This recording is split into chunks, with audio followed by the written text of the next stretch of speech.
same reason a man feels entitled to ask for sex from a woman that he is not married to. Okay, you ain't married to me, you don't get no sex unless you got something to compensate me with. You got some money? Yes, that's why women are entitled to men's money. Just like a man feels entitled to sex with a woman. We entitled to your money. If you don't want sex, then we don't need your money. Bye. You know, most men who are not after sex from a woman, they're not paying a woman either.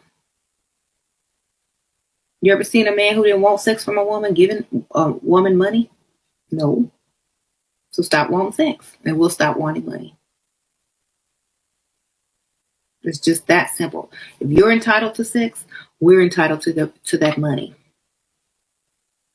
If you want to take us out to get to know us, to fall in love or grow in love with us and court us properly and put a ring on our finger before you even think about sex, then, we can go to McDonald's all day, every day.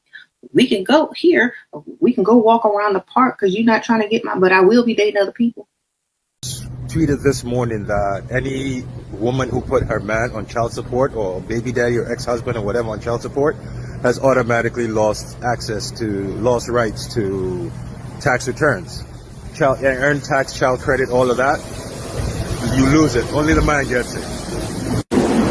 That might sound like a joke till you realize he has literally about 100,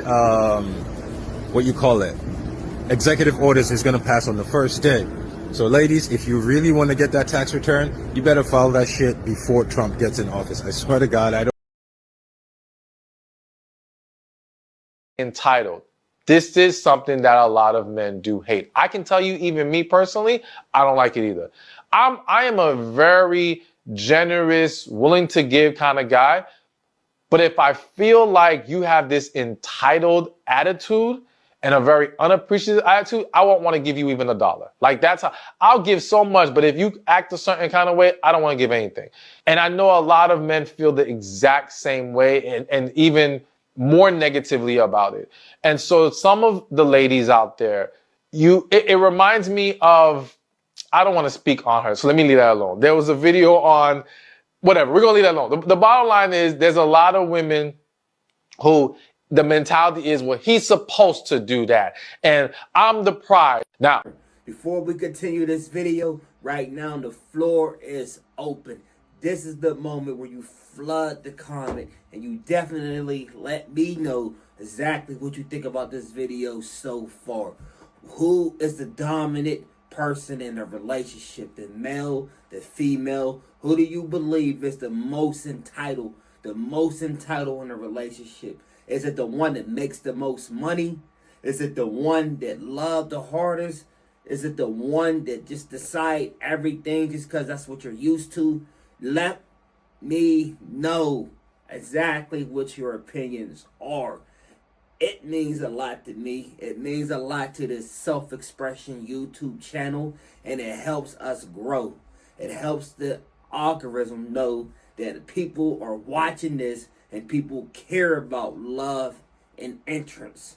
Plausible explanation could be that much of the media landscape is overseen by women aged 40 and above. In their quest to echo their preferences, they inadvertently discourage younger women who actually wish for men to initiate contact. Dating statistics. A recent Forbes article, drawing from the Pew Research statistics we've just discussed, sheds light on another intriguing facet of the dating world. It discloses that a substantial 57% of single adults in the US are not actively seeking to date. One of the leading reasons behind this phenomenon is their profound fear of approaching women. Furthermore, the article highlights that roughly 6 in 10 young men, defined here as those below the age of 30, report being single. In this context, young pertains to age rather than sartorial preferences. Just to clarify, in this modern era, it appears that Cupid's arrow is often met with disdain rather than longing. The days of being metaphorically struck by an arrow, leading to a whirlwind romance, seem to be dwindling. The statistics paint a rather bleak picture of the dating scene, especially among single men. Shift in dating dynamics. The landscape of romance has shifted significantly.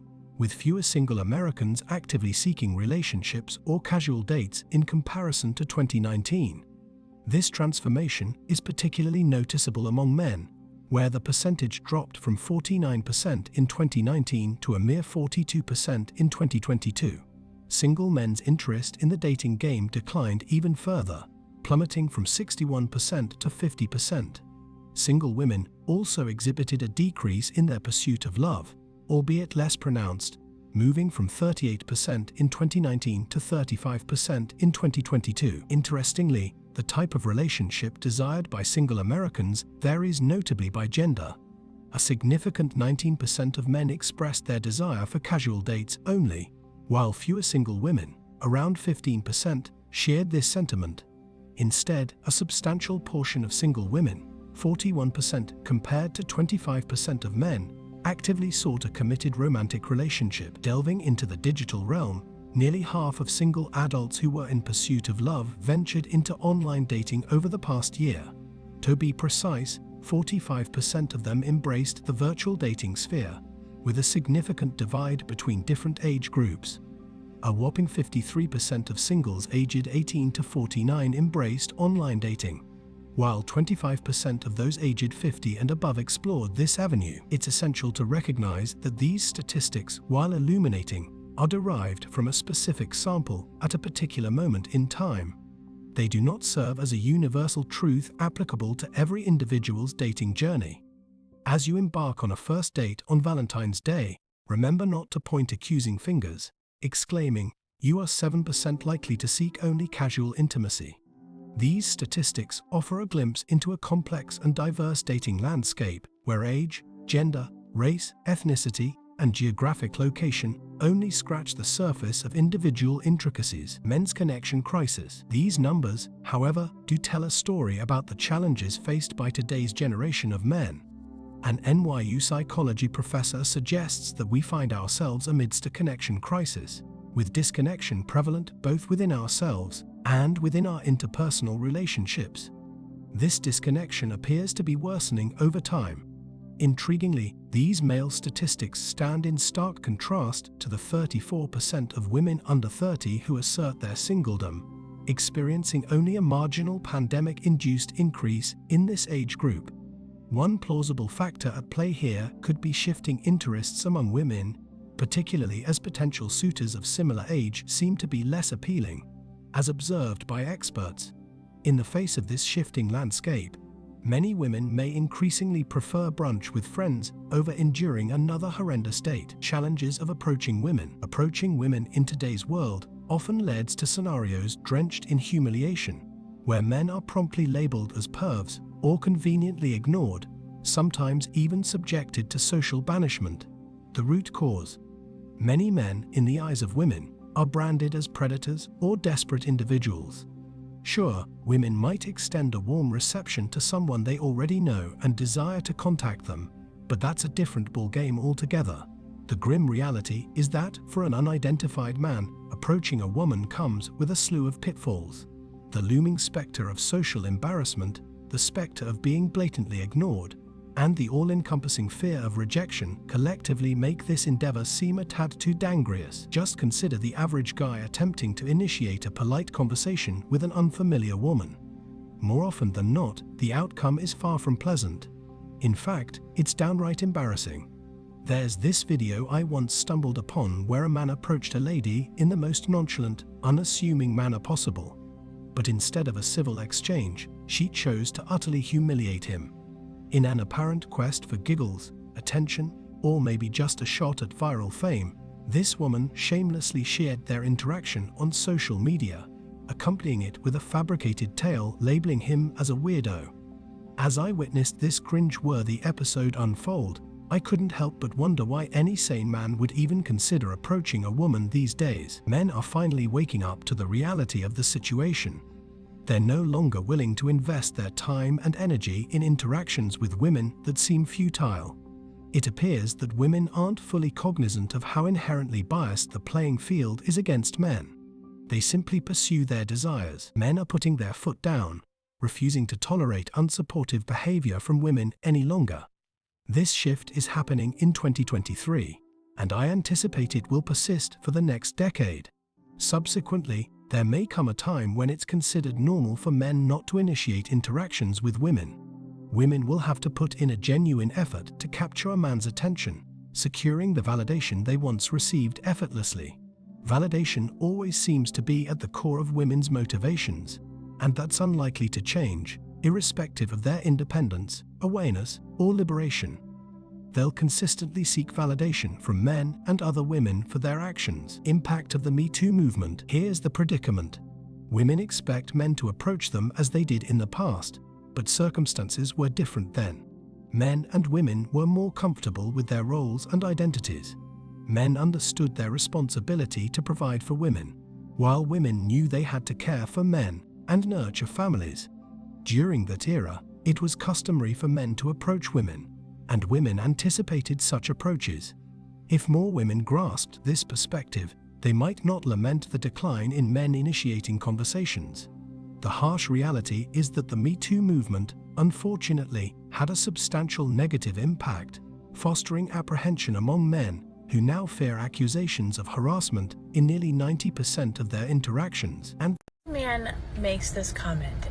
Well, I shouldn't say every, but there were a lot of this comment. And did you know women don't feel entitled to men with lots of money? That's not a thing. What is actually kind of funny is that there are studies that show that when you're dating, when men are dating, that they typically prefer to date women that have careers as a teacher or as a nurse. And that women that have very, very successful careers will actually have better luck when dating if they downplay their career. So no, it's not a thing. You guys would like to pretend it's a thing. It goes back to the whole like rules that men create for other men that they think that women like. Like, oh, women are only into 6'6", 6 foot, 6 figure, 6 pack. No, that's also not a thing. Women only date the top 10%. That's also not a thing. But you would know because you don't listen to women. My final opinion is I am glad I am in a relationship. 15 years strong.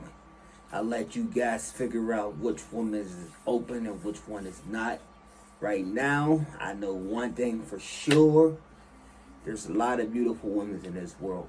But be careful, guys. If you're wanting to meet a woman, make sure you approach them respectfully and set your attention early. So that way she knows that you're not being perverted. You're not being a weirdo. You're just being openly looking to date. And that's probably the best way to find a woman nowadays. You know, just don't be scared. You know, you guys just be open. Just be open in this dating world. Keep relationships social. Keep communications up. And learn how to express yourself to other people. Whether it's a woman or a male that you're talking to. Just express yourself in a way where it comes off more natural instead of in a weird way that rub people the wrong way. Just be more open to your agenda and learn how to express yourself.